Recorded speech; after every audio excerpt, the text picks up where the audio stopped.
If worship brings you closer to God, why did Al-Ghazali warn that it can also drive you further away?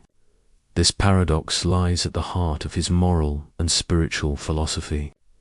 We often assume that devotion, prayer, or meditation automatically refine the soul. Yet Al-Ghazali observed something profoundly unsettling. Outward acts of worship can coexist with inner emptiness. Billions perform rituals, daily prayers, affirmations, meditations, yet still feel disconnected, restless, and morally uncertain. The paradox is not in the ritual itself, but in the state of consciousness behind it. Al-Ghazali called this the greatest spiritual danger, when worship becomes imitation rather than realization. His forbidden secret is that ritual without awareness is not worship, it's performance. In this lecture, we will explore how Al-Ghazali redefined worship as an inner science of consciousness, one that transcends form and directs the soul toward genuine transformation. Modern spirituality has, in many ways, become a system of automation. We repeat affirmations, attend classes, or follow religious schedules, often with the same psychological mechanism that governs routine behavior. Neuroscience explains this phenomenon through procedural memory, the brain's ability to execute actions without conscious awareness. When behaviors become automatic, they move from the prefrontal cortex, where reflection occurs, to the basal ganglia, where habits reside. This transition increases efficiency but reduces mindfulness. In religious or personal practice, this same shift creates ritual without reflection. The prayer may be perfect in form, but the attention is absent. From a psychological perspective, rituals today often serve as anxiety regulation systems.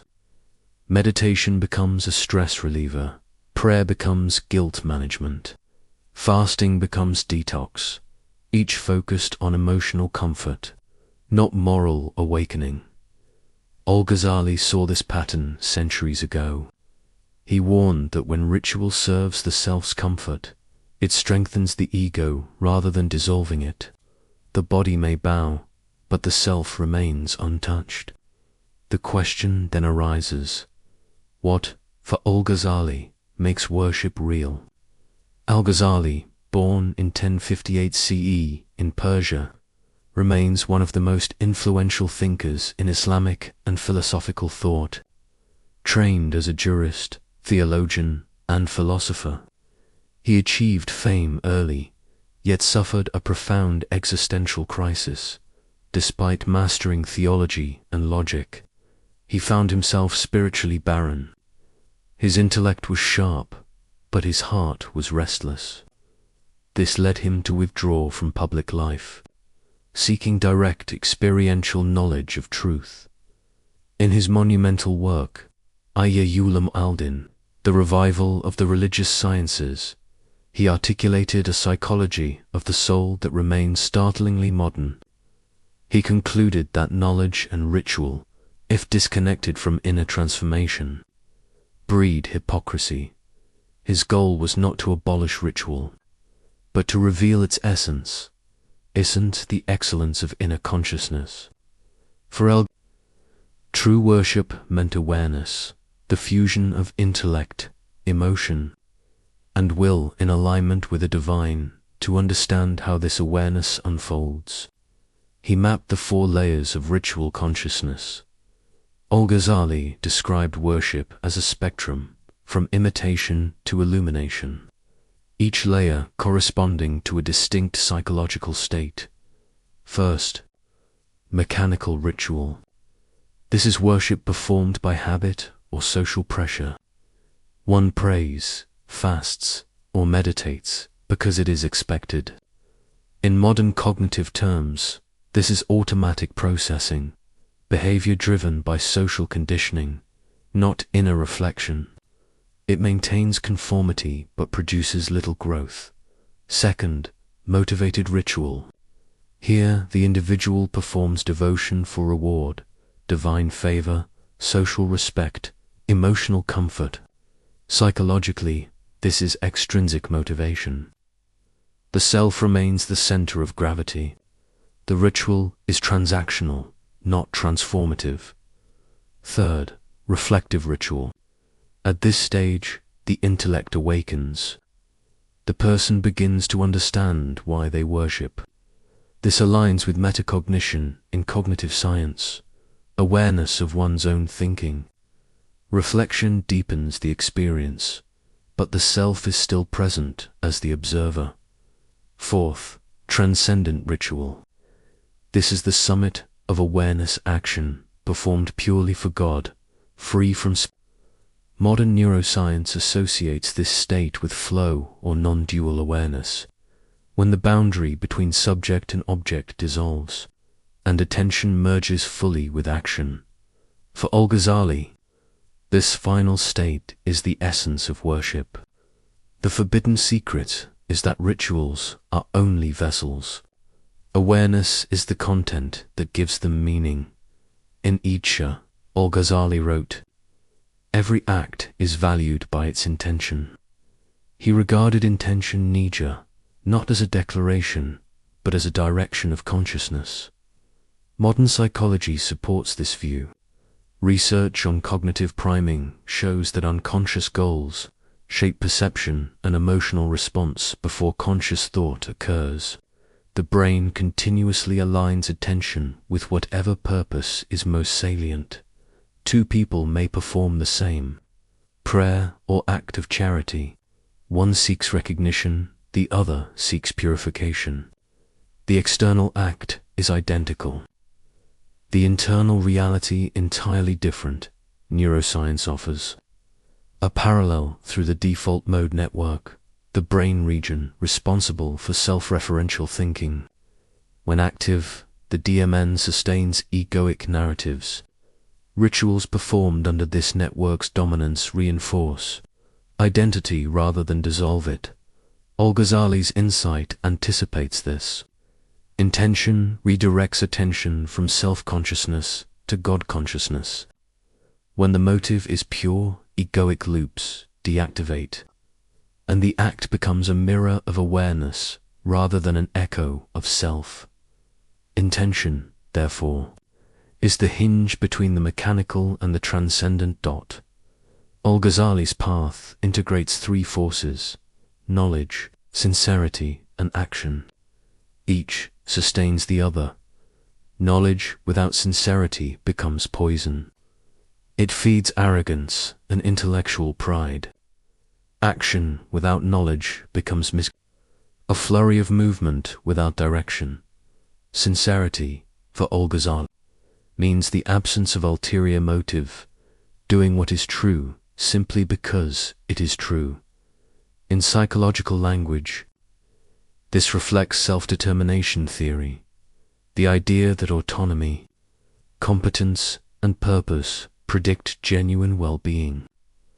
When your actions express your inner convictions rather than external pressure, you experience what psychologists call cognitive coherence, alignment between belief, emotion, and behavior. This alignment reduces internal conflict and increases emotional regulation. Modern neuroscience confirms that coherence between intention and action strengthens connectivity in prefrontal regions associated with moral reasoning and empathy. Thus, sincerity is not sentimental purity, it is psychological integration. It brings the mind, emotion, and will into harmony.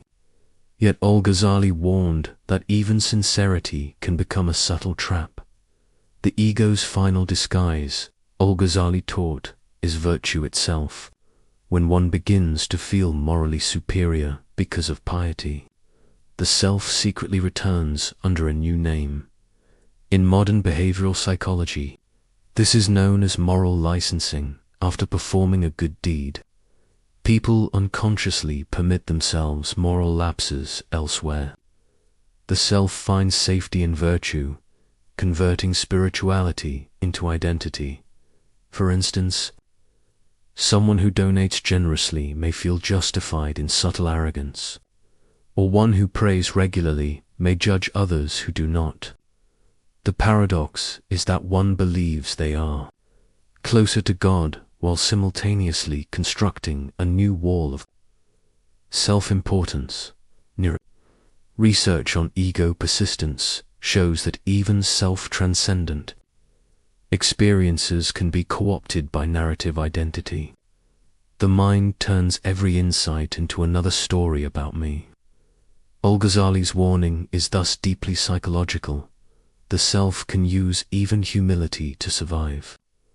The forbidden secret is that purification must ultimately include freedom from the very idea of being purified. To move beyond this final veil, Al-Ghazali taught muraqabah, the discipline of inner watchfulness. Presence, in his teaching, means living in awareness that you are constantly seen by God. It is not an emotional high but a steady, cognitive vigilance, in modern terms. This corresponds to meta-awareness, the ability to observe mental activity without identification. Studies in neuroscience show that sustained meta-awareness strengthens executive control and reduces emotional reactivity. For Al-Ghazali, this awareness transforms every act. When you eat with consciousness, your meal becomes worship. When you speak truthfully with awareness of accountability, the conversation becomes devotion. The goal is not to perform more rituals, but to elevate ordinary acts through conscious remembrance. In this way, presence is the culmination of all previous principles. Knowledge informs action. Intention purifies motive. Sincerity integrates self. And awareness completes the transformation. How then can this wisdom be practiced in modern life? A world driven by repetition, schedules, and performance. Al-Ghazali's framework translates seamlessly into practical, evidence-based principles. Intention, calibration. Before any recurring act, pause to clarify why you are doing it.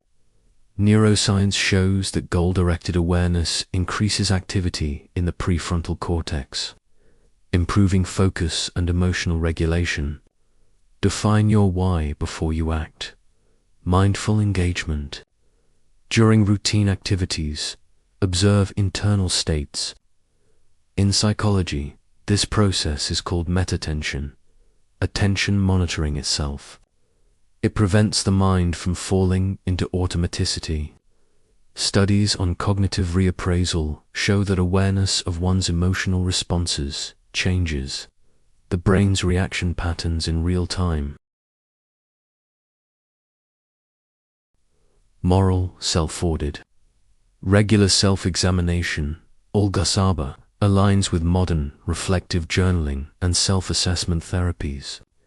Evaluating motives builds metacognitive honesty and disrupts ego reinforcement. Integration practice brings sacred intention into secular actions. Doing so enhances what neuroscience calls dopaminergic coherence, the alignment of motivation with value systems, reducing burnout and increasing meaning.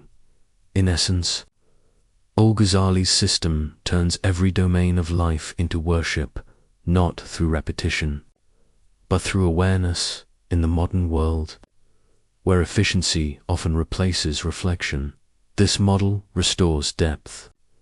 It reminds us that consciousness, not complexity, is the essence of spirituality. The forbidden secret that Al-Ghazali unveiled is not mystical in the esoteric sense. It is rational, psychological, and universal. Rituals do not sanctify consciousness. Consciousness sanctifies rituals. His framework offers a systematic process of inner refinement. Knowledge purifies understanding. Intention directs consciousness. Sincerity refines motive. Presence sustains awareness. Together, They dissolve the illusion that devotion is a matter of quantity or repetition. Transformation begins when the form of worship becomes transparent to its purpose. In a world obsessed with external performance, religious, professional, or social, Al-Ghazali's wisdom reminds us that awareness is the true sanctuary, as he implied. It is not the act that makes you holy.